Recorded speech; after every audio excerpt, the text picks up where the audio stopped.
What's the best nutrition advice and training guide for someone only starting out at the gym and looking to add muscle? That kind of goes back to the one about the GAA. You want to know what your goal is, and if strength is your goal, make sure you're having enough calories to support the gym work. Oh yeah, recovery is key. Yeah, so if you're in a surplus of calories, if your maintenance is about 2,500, aim to eat 2,800 calories. See how that goes. Weigh yourself every single day. Get into the gym, focus on your compound movements, and build strength. 4 to 5 sets, 4 to 6 reps, and work up. Progressive overloading. Work up it really can. It can be simple, if you break down your nutrition. That's the thing. I think it's not complicated. I think people overcomplicate things when they first go into the gym. They think they need to hit it 6 or 7 days a week, and they need to hit all of these exercises, and they just overload themselves with so much, and it nearly puts people off when you first start in the gym. Yeah. Go in, get the basics right, master the basics, and then go from there. Yeah, compound movements are massive.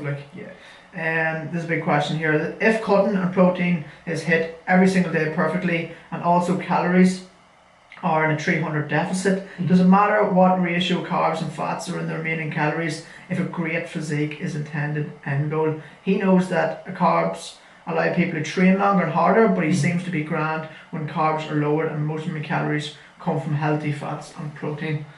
So that's basically talking what's better, a high carb, low fat, and a low fat, or high fat, low carb. So I was only listening to a podcast this morning, and it was talking about the adaptations to fat loss. And it was more so about when you cut, basically your body adapts, because it's essentially, the phrase that was coined in the podcast this morning was essentially you're starving your body to death very slowly.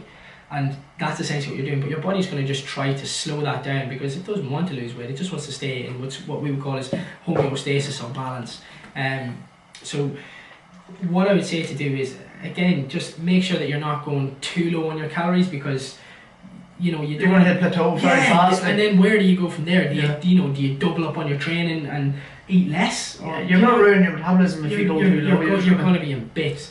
By the time it gets to 6 weeks or 8 weeks into the cut, you're going to be absolutely shattered. So what I would say is keep your calories as high as you can for as long as you can. Exactly, yeah. And if I always give my clients 2 choices: do you want to eat more and move more, or eat less and move less?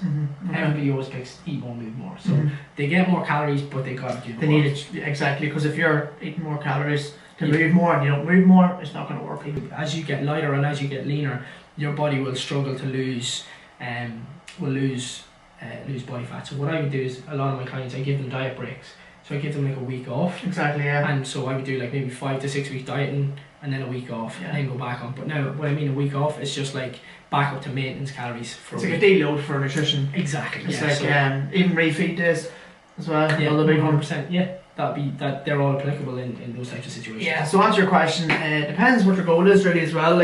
Obviously GA background, I always try and keep my carbs as high as possible while keeping my fats low to moderate. It just works for me, whatever works for you. Fill them out, take calories from carbs, take calories from fats. But I know lots of people that be perfectly okay on low carb, high fat.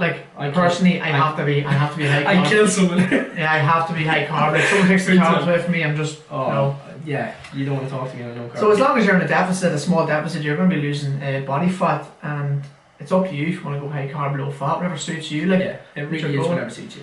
I play a lot of hurling and football. What have you eaten during lunchtime break in school? I actually get this a lot because a lot of my demographic is roughly a lot of GAA students, teenagers. Because whenever I was a teenager, I didn't have any information, so I would always be wondering. My mother would pack sandwiches, and everyone says bread is terrible for you, but there's no such thing as terrible foods. Lunchtime, there's no actual meal that there's no meal that's going to make you get to your goal. It's all about fitting in the whole daily and the weekly calories.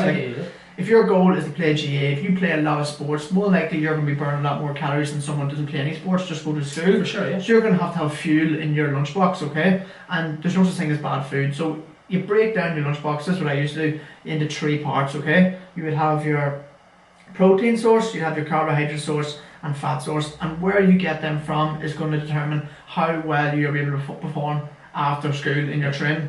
So you break down, you have your little bit of chicken, and then you have your sweet potato as a good source because it's a slow release of carbs, and it's going to hit you when you're trying to perform on the pitch better.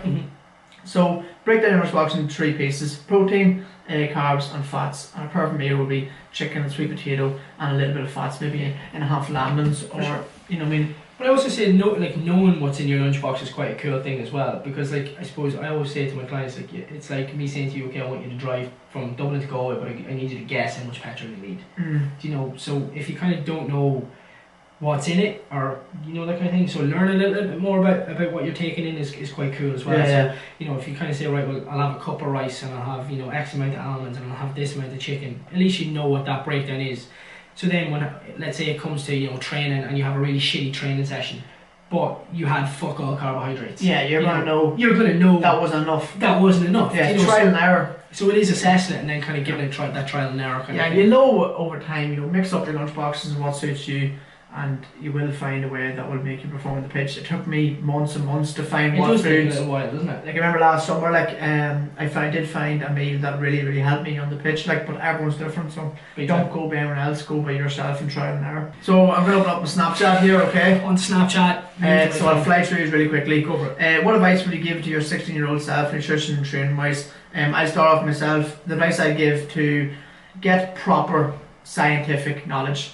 There's a load of bro science out there. Whenever I was 16, I did nothing, especially in GAA. No way. Looked up on YouTube, there was like loads of stuff that didn't appeal to the average person, you know, the student. Yeah. So I'd get serious advice. There's lots of good factual evidence stuff online. There's loads of YouTubers out there that give a lot of scientific stuff, like I listened to a podcast, Danny Lennon, Sigma Nutrition, it's brilliant. There was a podcast I listened to this morning.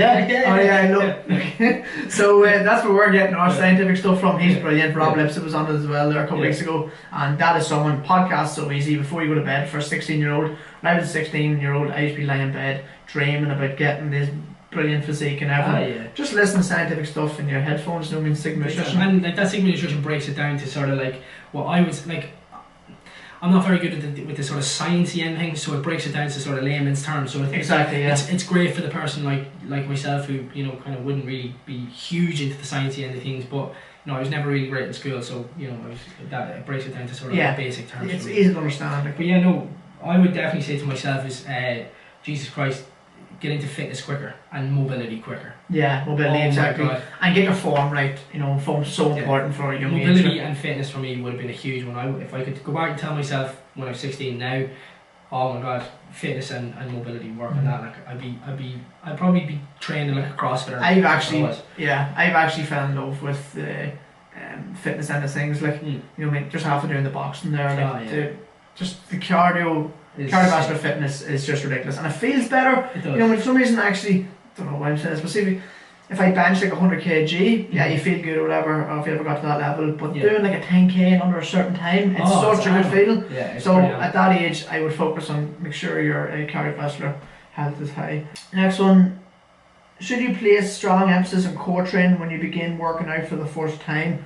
You want to start off with that one? I would say no, but I would say if you're doing all the compound lifts like you said before, that kind of looks after itself, because when you're doing squats, deadlifts, benching, like, you know, overhead press, military press, stuff like that, like your core has to work anyway. Exactly. So it's going to kind of look after itself in that sense. So I wouldn't be saying that you need to go in and do like 1 billion crunches in the gym or anything like that. I would say your lifts will indirectly work your core anyway. So, and you're not going to see your core if your body fat isn't low enough. Like that's just so. Just focus on your nutrition and focus on your compound movements, and your core will be just fine. Big time.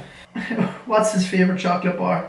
What's my favourite chocolate bar? Oh my god, what is it? I think I'm just a straight up Dairy Milk guy. Yeah. In the fridge, ice cold Dairy Milk. Fuck, chocolate bar. Ice cold Dairy Milk. I actually haven't had a chocolate bar in a long time. Oh my god.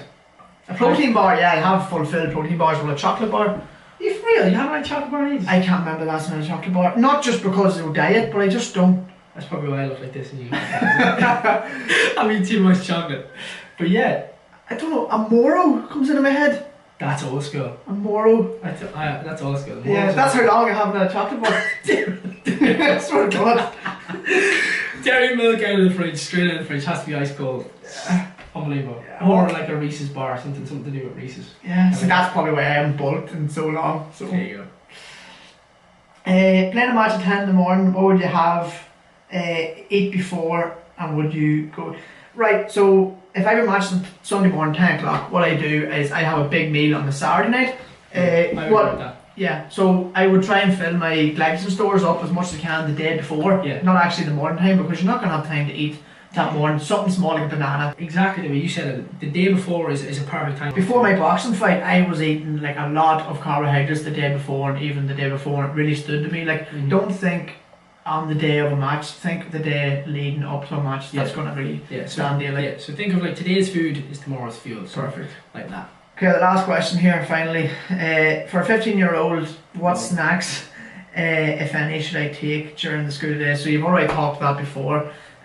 You take this one, yes, more your thing. Yeah, it is tough for 15-year-olds because there's not that, like, you have to approach young people differently than you approach a 25-year-old, in my opinion, right? Because they might say you have to eat this, and they will do it, but you need to realise the bigger picture, okay? So what snacks you would have depends on your goal. Same again, if you play football and you have something after training, you need to be eating something that's going to stand you in that match. You know, if you're eating packed crisps and a can of Coke, it's not going to stand you. It's just going to be wasted carbohydrates, especially in performance in the football match. Like, snacks like brown bread sandwich full of chicken, dead on. Like, just think of the bigger picture. There's no such thing as bad foods, and you will make good choices. Hands down, and like you'll know yourself. Like I always say to people, like people say like, oh, I should stay, or clients to me say like, come to me first, and I'll be like, oh well, you know, well I eat bread and I feel like this is right. Well then, don't eat it. Find foods that suit you and still keep you within your goal. So if your goal is to build muscle, you're eating in a bit of a surplus, and if you're in a deficit, then you're going to lose body fat. But you're eating foods like